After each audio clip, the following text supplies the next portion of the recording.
राणा सांगा। कहने को तो नाम ही काफी है, लेकिन दुर्भाग्य है कि हमारी आज की पीढ़ी नाम के अलावा कुछ नहीं जानती। मेवाड़ वीरों की भूमि है। यहाँ कई शूरवीरों ने जन्म लिया और अपने कर्तव्य का परवाह किया। उन्हीं उत्कृष्ट मणियों में से एक थे राणा सांगा। पूरा नाम महाराणा संग्राम सिंह। वैसे तो मेवाड़ के हर राणा की तरह इनका पूरा जीवन भी युद्ध के इर्द गिर्द ही बीता, लेकिन इनकी कहानी थोड़ी अलग है।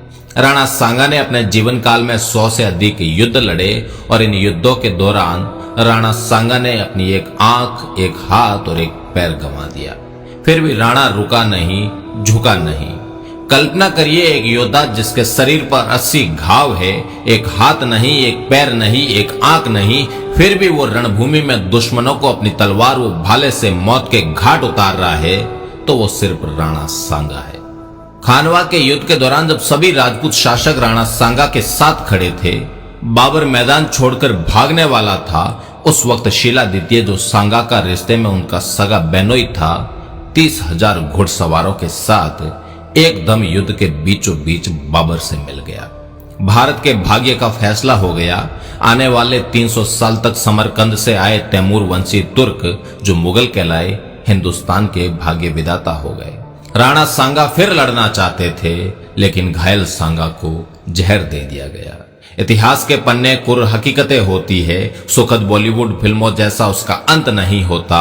सांगा हिंदुस्तान का बादशाह नहीं बन पाया।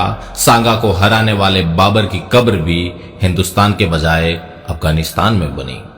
राणा सांगा ने 100 से अधिक युद्ध लड़े, जिनमें मात्र एक युद्ध में पराजित हुए, और आज उसी एक युद्ध के बारे में दुनिया जानती है। उसी युद्ध से राणा सांगा का इतिहास शुरू किया जाता है और उसी पर खत्म किया जाता है। राणा सांगा द्वारा लड़े गए खंडार, अहमदनगर, बाड़ी, गागरोन, बयाना, ईडर, खातोली जैसे युद्धों की बात आती है तो शायद हम बता भी नहीं पाएंगे, और अगर बता भी पाए तो उतना नहीं जितना खानवा के बारे में बता सकते हैं।